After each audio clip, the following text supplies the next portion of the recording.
Das mit dem Wunderland und ich mache hier die Großprojekte und so weiter, vergesst das. Ich werde Achterbahningenieur. Ich bleib hier. Ich hab nämlich gerade gehört, dass das, was man zeichnet und dann auch entwirft oder so weiter, ausgiebig natürlich ausprobiert wird.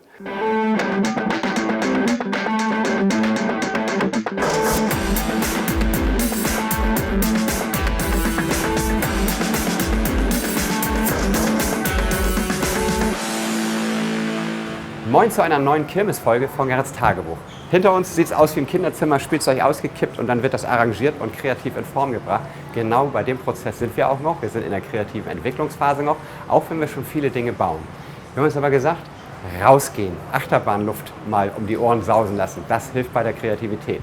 Wir sind nach Basel geflogen, kleiner Hinweis nebenbei, immer wenn das Wunderland fliegt, kompensieren wir über Atmosphäre, schaut euch mal an, das ist wirklich eine gute Idee. Und haben dort als erstes den renommiertesten und vielleicht mitgrößten Achterbahnbauer der Welt angeschaut, Mack Rides. Und dann um die Ecke haben die ihren Testpark, nenne ich es mal so, nämlich den Europapark in Rost. Den haben wir uns in der zweiten Folge, die ihr jetzt hintereinander sehen werdet, gesehen. Das heißt, wir lassen uns eine Woche Zeit dazwischen. Fangt erstmal an mit der Achterbahnkonstruktionsfolge von Gerrits Tagebuch. Viel Spaß! Ja, wir wollen dann so eine kleine Touri-Guide. Wann kommt ihr rein?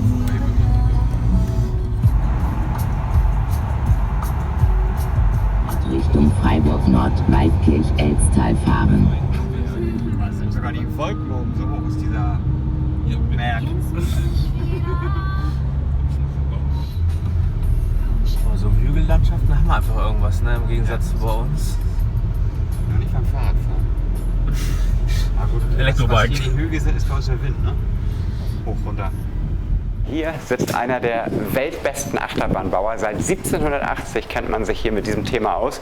Also der beste Adressat für uns, um unsere vielen, vielen Fragen loszuwerden und einfach mal hinter die Kulissen zu schauen. Moin Christian. Willkommen in Waldkirch. Ich bin neugierig. Wir haben so viele Fragen mitgebracht und Ich finde das auch sehr spannend, also was ihr da macht. Und Verhältnis zu uns. Also ich freue mich auch. Komm rein. Also für mich muss es ein Traumjob sein. Ja. Achterbahn bauen. Das ist es auch. Hier vielleicht im Eingang ganz kurz, also wir sind eben seit 1780, gibt es uns ja schon, jetzt in 8. Generation der Familie Mack. Und hier haben wir einfach mal so die Highlights, die Milestones in der Geschichte aufgeführt. Und hier vielleicht auch noch ganz lustig, das ist ein Fahrzeug von der Eurosat. Die Eurosat war in dieser Kugel im Europapark und ist die letzte Anlage, die der Franz Mack selbst gebaut hat, also selbst entworfen hat und gebaut hat. Damals eben alles noch mit Papier gezeichnet und wichtigen Leuten in der Werkstatt, die das dann konnten. Ihr habt diesen großen Vorteil, ihr seid einer der besten Achterbahnbauer der Welt und gleichzeitig habt ihr eure eigene Testfläche mit dem Europapark. Ne? Ja, ihr könnt das perfekt ausprobieren. Richtig. Und seid Kunde und Hersteller zugleich. Das heißt, ihr wisst genau, was drauf ankommt. Ne? Richtig. Und das ist ja auch so ein bisschen unsere Strategie, dass wir sagen, Prototypen, also Neuentwicklung machen wir sehr gerne mit dem Europapark zusammen, mit unseren Brüdern und Schwestern dort, weil wir da auch lernen natürlich. Ja? In den Europapark geht es nämlich nachher auch noch. Oder? Wird ein guter Tag. Okay.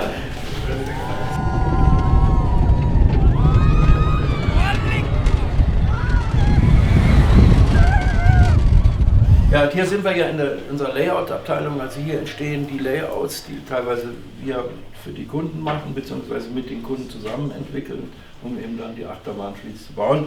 Und hier ist unser Profi, Spezialist Stefan Alt. Moin. Hi. Und der möchte uns gleich was zeigen hier, wie das so funktioniert im Prinzip. So, wenn ich jetzt als Kunde eine Achterbahn mir wünsche, Ja. bringe ich dann die Ideen mit oder habt ihr die? Das kommt darauf an, was du für ein Kunde bist. Also, Ich nehme an, ein betuchter Verrückter. ein betuchter Verrückter hat immer seine eigenen Ideen und bringt die mit. Okay. Und wir sagen dann, ob das geht oder nicht. Das war jetzt eine Anlage, die wir in Australien gebaut haben. Australiens größte Achterbahn. Die sieht auch mächtig aus. Die größte Achterbahn der südlichen Hemisphäre sogar. Und das geht jetzt an dem Arbeitsplatz quasi von der ersten Idee bis hin zum Streckenverlauf, der dann tatsächlich unten auch bei uns gebaut wird. Und das heißt, man rechnet das aus oder gibt es Softwareprogramme, die speziell Achterbahnen zeichnen können?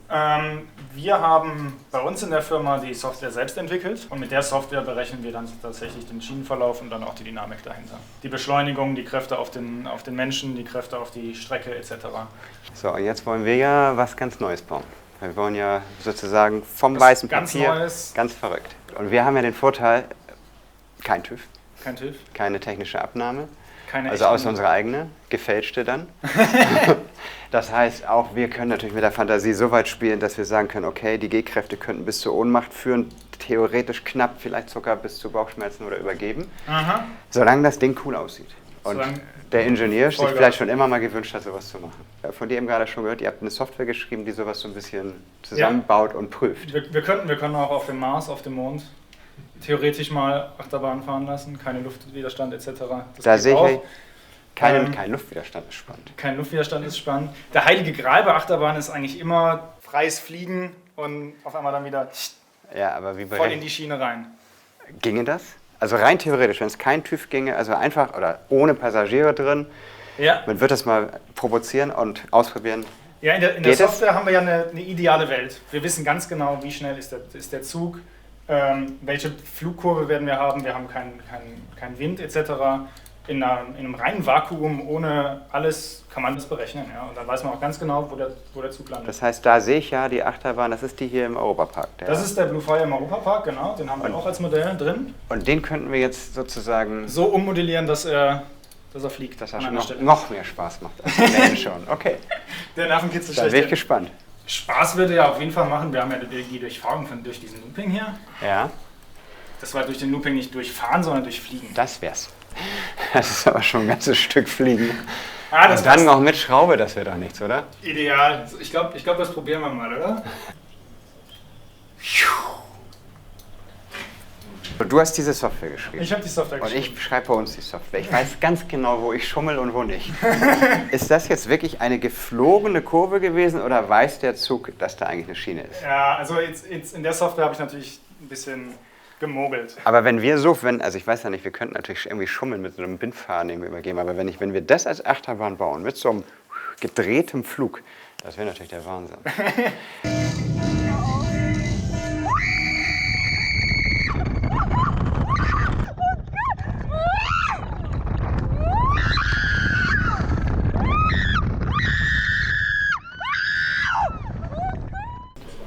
Und da hat sich der Kunde eben plötzlich gewünscht, da waren wir schon mitten im Projekt, ne? Da war eigentlich das Layout schon klar, dass er eben 2 Sitze rückwärts haben möchte, ja, um die extra zu verkaufen. Also in einem Freizeitpark zahlt man Eintritt und darf alles fahren.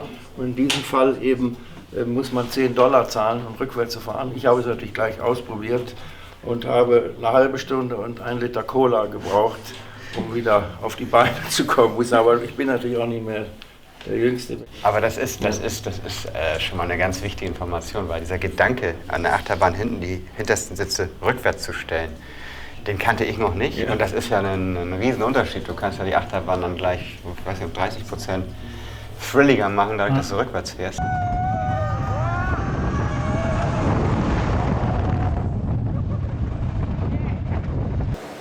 So, jetzt sind wir bei Frank.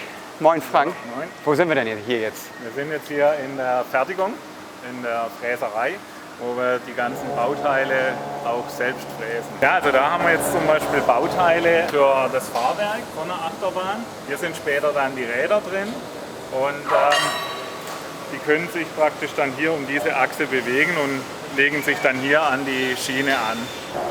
Ja, ich sehe es halt nur, wenn ich nur so ein Teil sehe und du mir den Mechanismus erzählst, man als normaler Benutzer einer Achterbahn macht man sich ja gar nicht oder führt man sich ja gar nicht vor Augen, was da für Mechanik und für Sicherheitskriterien hinterstecken. Ne? Ja, das ist auch ein bisschen unser Ziel, dass eigentlich der Fahrgast sich sicher fühlt, aber von der Technik gar nicht viel mitbekommt. Also er soll eigentlich die Beschleunigungen erfahren und weniger sich Gedanken machen, wie das alles unter drunter funktioniert.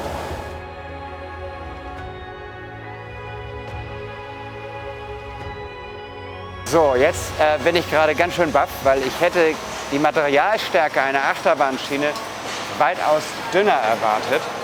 Das ist doch die perfekte H0 LKW Spielzeugladung, oder? Mann, hätte ich mich als Kind gefreut, sowas en masse zu haben. Das Ding ist so gigantisch, wenn man so vor einer echten Achterbahn steht, macht man sich ja keine Gedanken, wie groß ist eigentlich so eine Schiene oder irgendwas. Wie lange baut ihr da dran?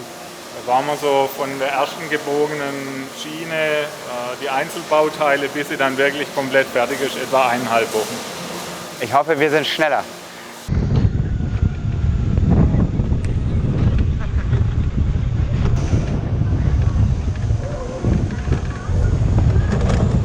So, ich muss sagen, ich bin überrascht. Ihr habt auch eine Modellbauabteilung. Haben wir, ja. Warum? Ja, oft möchten die Kunden einfach die Proportionen mal in verkleinertem Maßstab sehen. Wir sehen dann auch, ob bestimmte Sachen funktionieren oder nicht. Und ja, da bekommen wir unterschiedliche Modelle, die dann einfach auch zur Abnahme dienen, dass der Kunde dann sagt, jawohl, so habe ich mir das vorgestellt. Und wir produzieren es dann einfach ein Stück größer. Okay. Aber das heißt, die Wagen baut ihr auch selbst? Ja. Die Boote für die Wildwasserbahn, GFK dann auch? Oder? Ja, alles in GFK. Selbsttragende Konstruktion und bauen wir hier selbst. Eine Achterbahn mit so einem Viererwagen, wilde Maus oder sowas oder so ein Achterbahnzug, das kennen wir ja alle. Aber was ich noch nicht kannte, ist das hier. Das ist auch eine Achterbahn. Auch eine Achterbahn, das Oberteil von der Achterbahn. Und da haben wir gesagt, unsere großen Achterbahnen, die sind gut, aber es geht noch ein bisschen verrückter. Und haben eben diese Gondel entwickelt, die sich auf dieser Achterbahn nochmal um sich selbst dreht. Das heißt, man hat alle Fahrfiguren, aber erlebt die in unterschiedlichen Stellungen, je nachdem, wie sich die Gondel gerade ausrichtet. Durch Fliehkraft dreht die sich, oder? Durch Fliehkraft. Das heißt, wenn ich innerhalb der Familie mal die Plätze tausche bei der zweiten Fahrt, habe ich eine ganz andere Fahrt. So ist es, ja.